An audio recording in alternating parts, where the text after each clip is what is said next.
Welcome to MotoRidin. Today we are going to do a Let's Ride where I sneak out for lunch to grab some fish tacos from Tomales Bay. If you've never heard of those places, Tomales Bay, it's in Northern California, here in Marin, near Sonoma, close to Petaluma, where I live, and it's about a 30-mile loop, so I have a little over an hour and a half today to grab some lunch, so we're going to sneak out there, get some fish tacos, stop by the Nicasio Reservoir along the way, and just do some talking about motorcycle stuff. I feel like it's a good opportunity to kind of showcase what it's like having a motorcycle here, and while it is very expensive to live near the Bay Area, there are perks, and one of them being during the springtime, everything is really pretty right now, so great time to go out for a ride. And per usual, before starting a ride, make sure I've got all my gear. So I'm wearing my Kevlar jeans. I got my Alpine Star shoes that cover my ankle, earplugs. Got some new Dainese gloves that I will be doing a review, more granular review as soon as I can. Want to walk around the bike and do a quick inspection. I've already check the tire pressure PSI, so when you first walk up to the bike for a run, I always like to do a quick little check, make sure my blinkers are working, brake light. The tire pressures I usually run when it's like 70 degrees out right now, it's 35 in the rear, 32 in the front PSI, and that usually does me pretty good for road, like spirited road riding. So now that we've confirmed blinkers are good, all our controls are good, I just lubed the chain yesterday, so getting used to these gloves. Kind of has a different feel than my Alpine Stars that I normally wear, which Alpine Stars I wear a medium, but these Dainases are actually smalls, and they were tight at first, but I'd say now that I'm on the bike riding, like, they feel pretty good. I think they're going to break in pretty quickly. So the Alpine Stars that I have took a few weeks of riding before they actually got worked in enough to feel comfortable. But these Dainases, I'll do some close-up shots and stuff, but they feel really well made. And so as we go out of Petaluma here, I like to kind of slowly warm up the tires, lean over a little bit more through these little S turns here to begin with. Some gentle turns here, but everything's super green, kind of stretching out. It's been a little while since I've been able to go for a ride, and we're going to take it pretty easy today. We've been getting a lot of rain here in California, so as you can see, like, it's beautiful right now. All the flowers are out and stuff like that. But there's also a lot of dirt that gets washed up on the road, gravel from people's driveways and stuff gets pulled on. So I'm gonna leave it in standard power mode and traction control 1. And I just like this first like entry out into the back roads and stuff, but just kind of slowly roll on power, lean the bike over a little gently side to side as we go along, enjoy the scenery, and progressively like brake a little harder, just make sure everything's feeling right, working well. I like to brake a few points, maybe a little bit harder than I would normally, just to kind of warm up the front tire. Not that you really need it on street tires, but just kind of get a feel, get the brakes kind of up to temperature and stuff. It doesn't really take much, but this is kind of my little loop where I go out here, and just this first stretch is taking it easy and making sure the bike's ready to go. Now that the weather's better, I'll be riding a bit more. I just want to share the experience with everyone, and so the FZ09 review should be coming out soon, hoping before the end of the month here. But before we get to the nice twisty parts of this road coming up, here's one tip for riders and stuff. It's like, I'm pretty familiar with these roads, so I know up here on the left there's going to be a school, and there's some road work going on too, so good opportunity to kind of brake, slow down a bit, take it really easy through here. Just be aware, it's like construction area is supposed to be 25 miles per hour, and I always just take it easy through here because of the school. You just never know when there's going to be kids in session and stuff. And it's just, I'm going to have to make notes of that. All right, now that we're clear through that construction area, like, we can kind of pick up the speed a little bit, get the tires warmed up with some hard acceleration and hard braking, and then we got these nice little sweepers here. Lean the bike over a little bit more before we get to the tight and twisty stuff. So this is a road that leads out to the coast. So the farther along we go out this, it'll take us to Point Reyes, and along the way is going to be Nicasio Reservoir, which is going to be it's going to be nice out today. It's we've been getting a lot of rain, so the reservoir is actually full now. And so coming into these set of turns, I mean, I've been riding this road for over 10 years now, and this is one of my favorite sections. But now that I'm pretty sure the tires are warmed up enough, use the brakes a bit, push it a little bit, nothing too crazy. Want to keep it safe for the street, but doing some trail braking, looking through the turns. Like for this turn, I'm looking all the way through up to the edge there. We want to be careful about coming around some of these right-hand turns where there's like the hill and stuff. Is you don't want to come up on a biker. So I like to stay towards the left side of the lane here and then come around slowly until I can see all the way through and then roll on the power. Trying to be nice and gentle on the throttle and the braking here, and putting the sports screen to some use here. But this is like perfect day for riding, and the road's in pretty decent shape. Not a lot of dirt on the sides or anything like that. So green grass, orange poppies, and then coming up over the crest here, down into like a little straightaway this is the valley here, and it's never get tired of the view. And I've been having this issue with my mirror where it gets loose. I've been trying to tighten it, haven't figured it out yet. But since I did my track day, I haven't like put the mirror back on correctly, so I always have it like a little loose. If I go over a certain speed, it kind of starts to bend back. But anyway, like those twisties are fun to have, go a little bit faster in, but then when we get to kind of the straights here and stuff, I like to take it a little easier. Yeah, you got to pick and choose your battles when it comes to having fun on the bike, so just blasting at full speed all the time is not recommended. But you know, pick and choose the areas where you know the road is going to be nice, and it's okay to twist the throttle a little bit, have fun on the bike. I always try and stay within my limits, and if I'm going over the lines, like number one rule is if I'm going over any lines, like then I'm going too fast. So always try and stay in my lane, never cross the double yellow. Don't commit to the corner until you can see all the way through it. That's a big one for the street.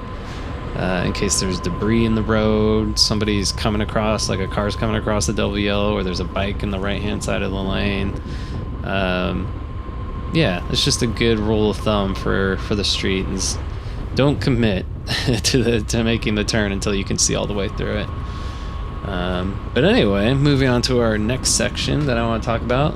Let's do some moto news. No, let's try that again. But now it's time for moto news. That's my old-timey news voice, but just some articles that piqued my interest over the week. Check it out, talk about. First of all, it's COTA this week. So in Austin, Texas, they're doing the MotoGP races.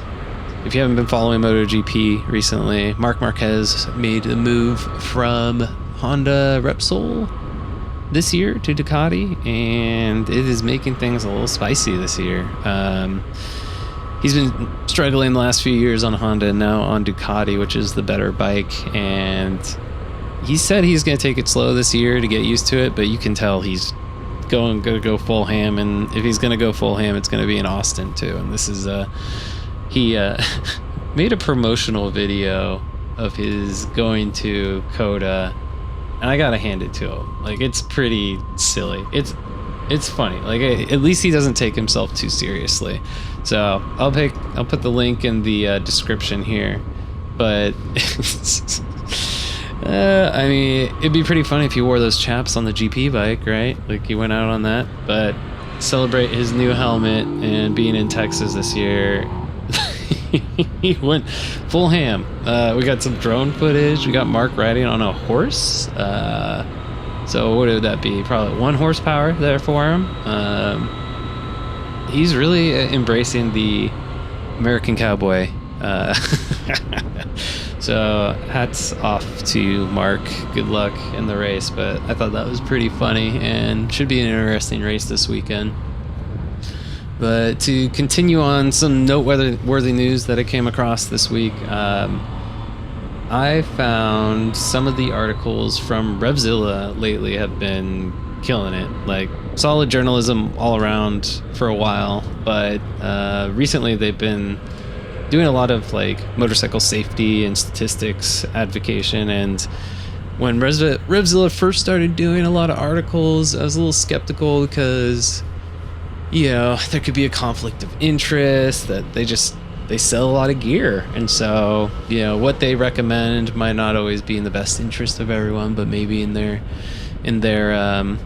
you know, financial interest. But truthfully, like, they seem to be on the same page as me, where it's like, get the information out, use the motorcycle hive mind collective experience to, you know, warn newer riders of the dangers of everything and be aware of all sorts of the things that come along that, you know, before we had all this information, you kind of just had to learn on your own, and it's scary. And I think that's why we lose a lot of new riders, why a lot of people get hurt, or why motorcycle is so dangerous for a lot of people. And a lot of it is just risk management. Being aware of the dangers can help you avoid the danger. So hats off to Revzilla also. And the first article I want to talk about is how to survive on a street motorcycle, a look at the statistics. So yeah, not like a super exciting title. How exciting can statistics be? But if you go through the article, well written,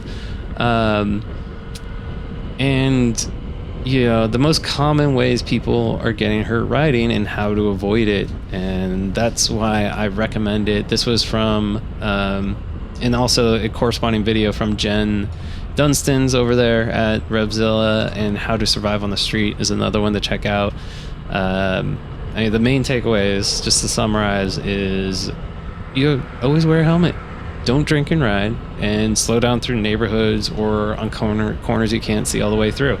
And finally, just never stop practicing new skills. Yeah, these articles really highlight why you should have a lot of tools at your disposal. Like, motorcycle riding is a very, you know, engaged experience. So you got to use your hands, your feet, your eyes, your ears, and you're moving at a high rate of speed. So you got to be dexterous. You got to practice using the rear brake, emergency braking. It helps to have ABS if you're riding the street. That's probably the reason why I got this FZ, is because my FRI didn't have ABS. It didn't have traction control. Not that it really needed it, but if you're riding primarily on the street, those are nice to haves.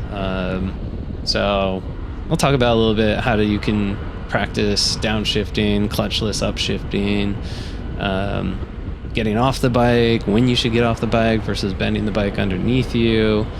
It's all, you know, comes down to experience and just taking it easy. And continuing on with our ride here, let's take a break and pull over to this Nicasio Reservoir. So this is a little spot. The water's been really low the last few years, and yeah, now after the rains we've had in the last few months, like, it's completely full, and it's nice to see. It's heartening, you know, after the fires that we've had here in Northern California. It's a nice little road going by the Nicasio Reservoir. I wouldn't recommend going off the trail too much. I stepped out one time into the grass, and I had like 4 or 5 ticks that I picked up, but can't say that would always be the experience. But nice spot to pull over today and take a look, take in the sights, do a little drone flight over the water, showcase the green hills here in Sonoma. A lot of dairy ranches and stuff out here. So as we continue with our ride, this is a nice little place to take a break. And with that break, let's have a word from our sponsors. Just kidding. You think I have sponsors? Come on. There's barely 6 people who watch this channel, but I figured it'd be fun to do a let's ride. Let people see if they're interested what it's like to ride here in Sonoma County.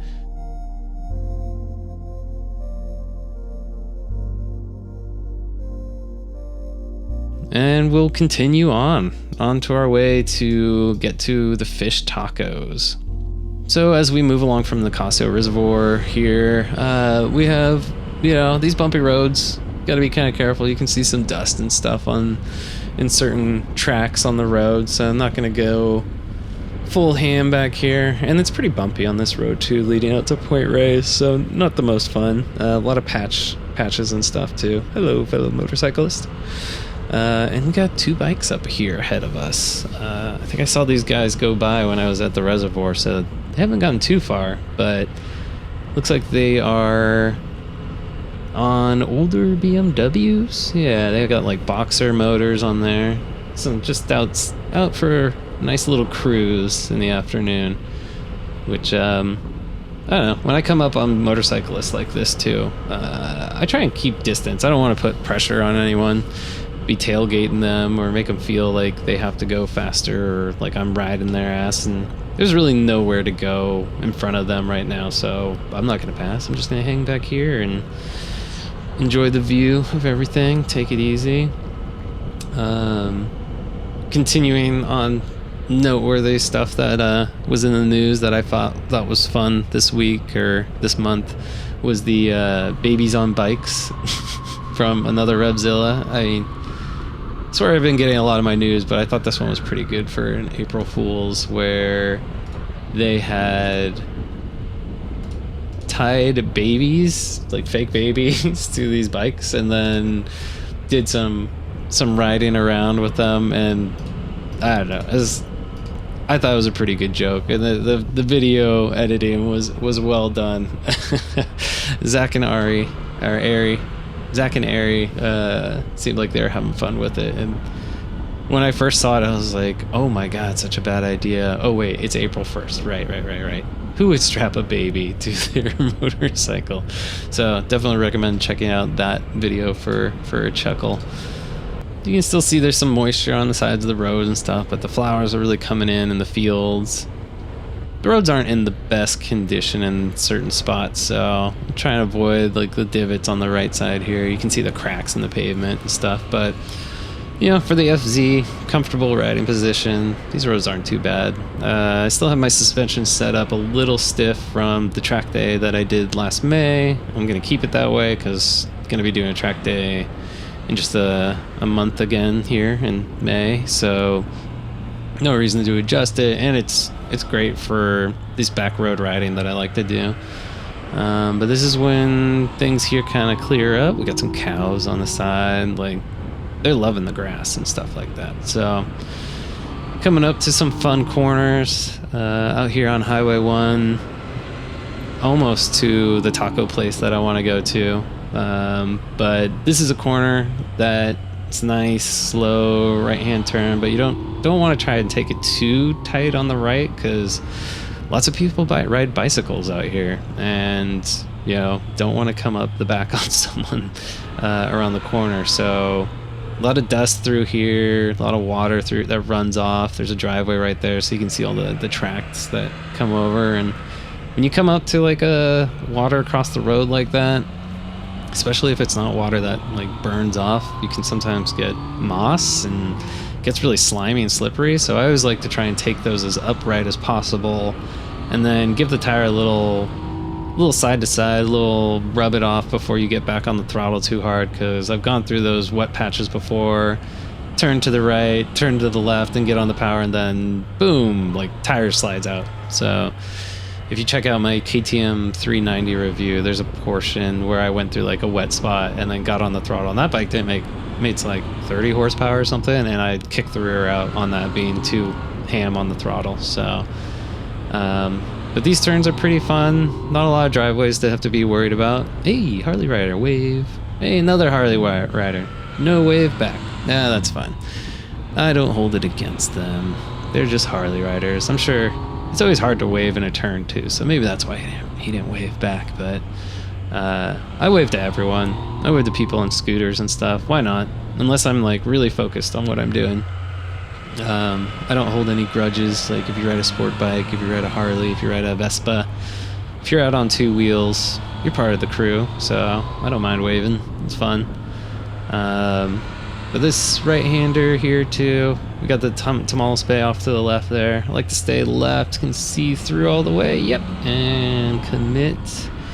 Get off the bike a little bit, just having some fun, twisting the throttle. Today's a perfect day, and not a lot of traffic out here too. That's why I like to sneak out on a lunchtime, because not a lot of traffic out here. Try and avoid it on the weekends. I used to come out every weekend. Oh, and then yeah, there's some more water right there.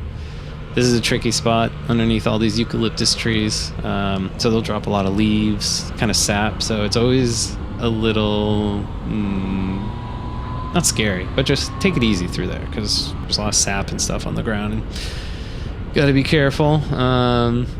So the place I'm heading to today is Tony's Seafood, and I'll share the menu with you. It's not cheap.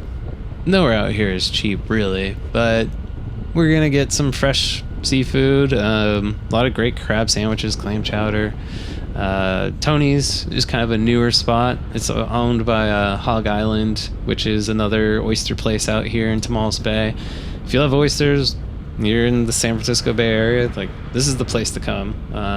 Beautiful drive. It's about 45 minutes to an hour and a half from the city. I'd say it's probably about an hour and a half from the city, depending on which way you go. If you take your time, might even be a couple hours, go along the coast. But once we get to Tony's, I think I'll sit down, share these pictures of these fish tacos that I had. Pretty good. I mean, the grand total of everything came out to about $25 after tip for 2 fish tacos, which they were excellent. The fish is amazing. Little cilantro, little aioli, some guacamole, just a smidge, little lime, and you're really paying for the view too. And yeah, so I'll share the receipt, but after tax and tip, it was gonna be about $25 for that. So for me, yes, expensive, but well worth the experience if you have the opportunity to check it out. And the staff's super nice, the area is beautiful, and you just can't beat this time of year with the colors and everything.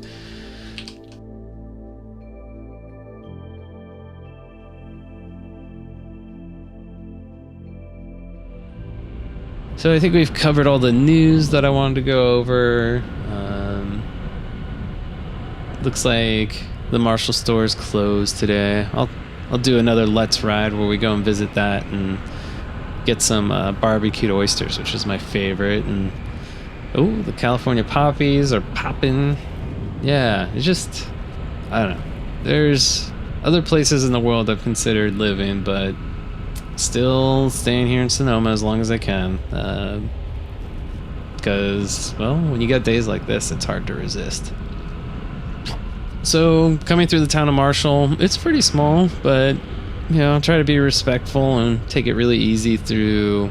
This is what I would call the neighborhood. There's some houses on the left here, driveways and stuff, so not a good idea to cook it through here. And if you take it slow, it's a lot easier to enjoy the sights. Got this kind of neat blue house that's derelict now, or it's not a house, but I think it used to be like a restaurant slash dance hall. Has since probably not been used in the last like 30-40 years, but still a neat building. Does a cool place to take pictures. And here's Hog Island. I'll come check this out sometime. They do mostly raw oysters last time I was there, so don't usually want to shuck oysters after riding, so we'll come back to that. And now that we're out of town, we can have a little bit more fun. Say hi to these guys who just came back from the coming south on Highway 1 here. And looks like we got some more construction coming up. There's eucalyptus trees at the top here too, so like I said earlier, always a good idea to take it easy in these areas that like don't get a lot of sun, so pavement's gonna stay cooler here. There'll be maybe some debris from the trees here, and if it's rained fairly recently, some of these spots just don't dry up. So we're gonna patiently wait for some construction to get done with and then move along. All right, so we are back through the construction area, back on Highway 1, checking out Tomales Bay out there in the distance. I love this little turn here with all the flowers and stuff on the right-hand side. Just a nice day for a leisurely ride. We're doing about 30 miles in the complete loop from my front door to out here and back, so I feel pretty lucky to have this opportunity today to sneak out for lunch, grab some fish tacos, and go back home, finish up some work. But yeah, it's nice to sneak out on a weekday too. So much less traffic. And I'd recommend anyone who wants to come out here and not have to deal with a bunch of trailers or traffic during the summer, try and stick to the weekdays. The weekends are kind of nuts. But another topic I thought would be fun to talk about on this moto vlog is I like to peruse Reddit and see what's going on in the motorcycle threads and stuff, but this one is close to my experience, where this guy's first crashed after 3 months of riding.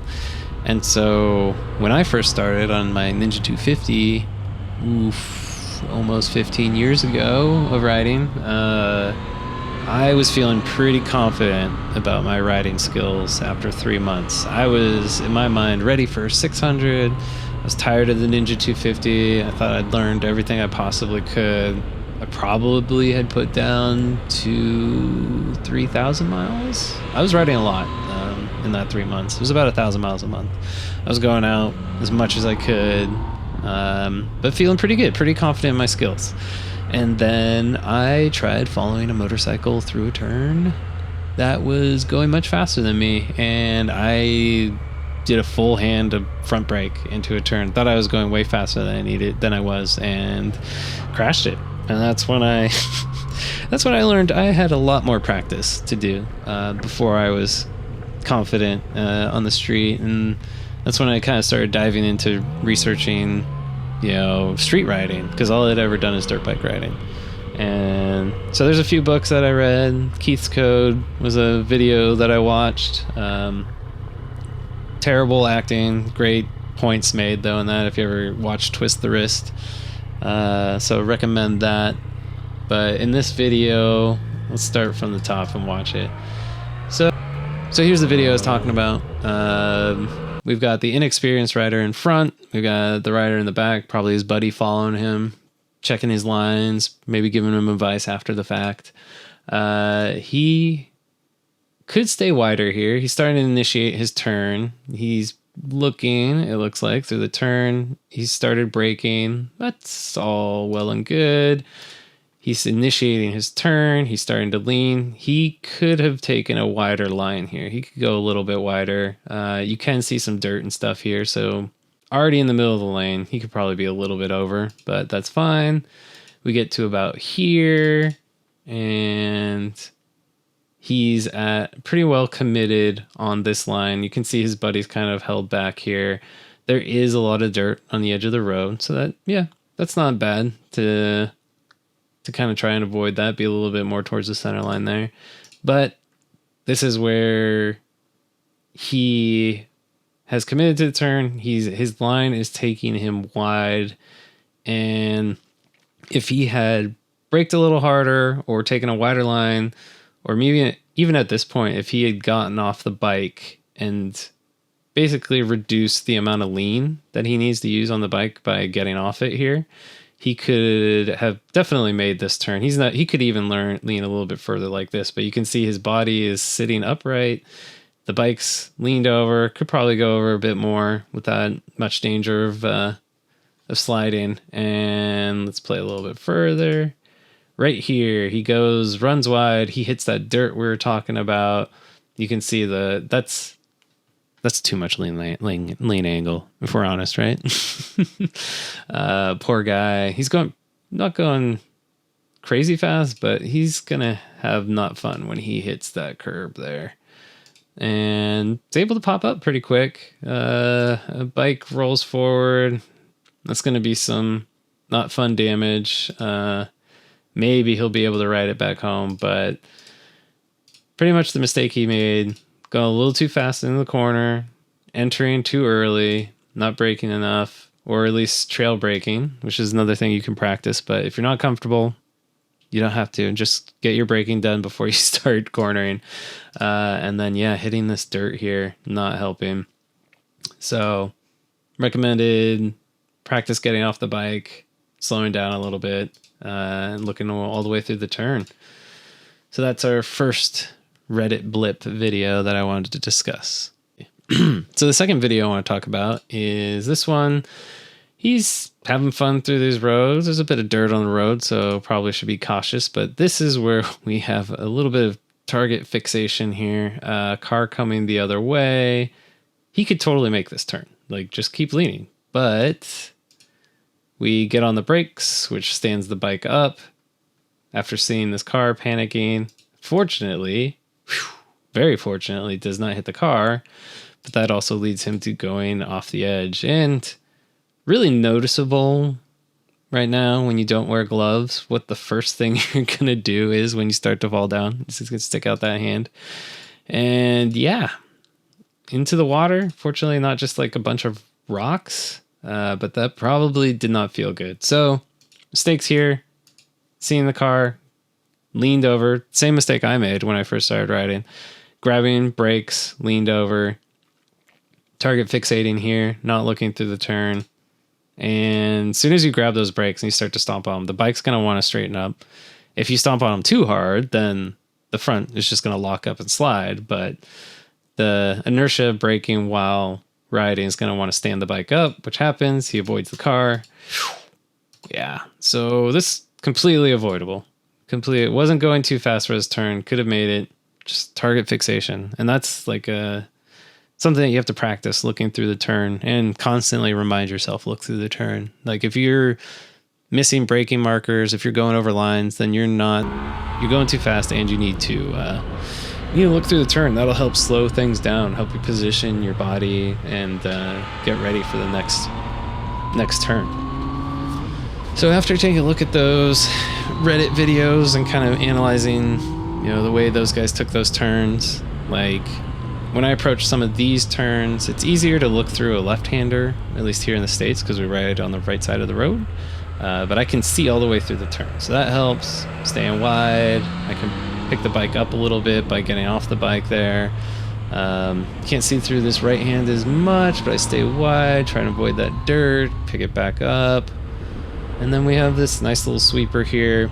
And up ahead, we have a couple of tricky turns that have caught me off guard in the past, but this is going to be a pretty tight right-hander here that keeps a decreasing radius. So I'm going to brake, get my braking done here, and then start to lean over and continue to lean over. And it's moist there. That never gets any sun, so there's always moss on the road. This is where water will run across the road too, so there's usually a lot of dust here. And then since this is the side of the road that's facing the canyon, or the side of the hill, like there's a lot of dust and rocks that roll out onto the road. So I try and avoid the middle part of this lane back there, because that's where a lot of the dust collects when I make my turns. And I've had the front slide, I've had the rear slide there, but nice few corners, the twisties there that, on a summer day you can take pretty quick, but always got to be aware. And then, yeah, a lot of leaves, and here's some more moisture from the rains we've been having. So this is very typical road conditions here in spring. So you gotta be on your toes, and that's why it's nice to leave the bike in TC1. I really haven't really felt it kick in too many times when I'm leaned over on getting on the gas, but just a nice little safety net to have, the traction control and the ABS when doing street riding here, and just kind of taking in the sights today. Thanks for anyone who's been watching the channel, who's subscribed. Appreciate it. So before I sign off on this ride of getting tacos, I hope you enjoyed getting a little bit of taste of what it's like out here. Doing a few more Let's Rides where I talk about motorcycle news, what's going on, things that I am interested in, and doing reviews. Like these gloves should be coming up soon. So definitely stay tuned for that. Appreciate anybody watching. The last thing I want to end on is a segment I like to call the Craigslist Craziness. And today's Craigslist Craziness is going to be this 95 Honda CBR 900RR that posted on Craigslist. It says, very unique. Yes, it is wrapped with wrinkle crushed velvet, salvage title, and has been a 96 motor in it. Will need tires. We've had the bike since 2001. Cross-posted. So many questions. A 95 that has a 96 motor. Okay, that's fine. Maybe the 95 motor blew up. It's a Honda. Doesn't usually happen unless you really don't take care of it. But salvage title, so not sure how you just blow up the engine and not anything else on the bike that needed to be replaced. And the crushed velvet, what a choice. I don't think I've ever heard of that. Crushed velvet on a sport bike. Why haven't we tried this? It's soft. It probably grips amazing. Who needs grip tape when you have crushed velvet? Wild. I don't know. I just thought this would be fun to share. I come across crazy Craigslist videos or posts all the time. So got some enjoyment out of that. If you guys or anybody finds posts that are pretty funny on Craigslist and love to share them, I'd be happy to hear it if you send an email to brian@motoride.in. That's brian@motoride.in. So send me those if you have any. But yeah, post a comment if there's anything you want me to check out or talk about, or if you have some motorcycle news or comments, appreciate those. So hope everyone enjoyed this ride with me, and should be more to come. Stay safe out there.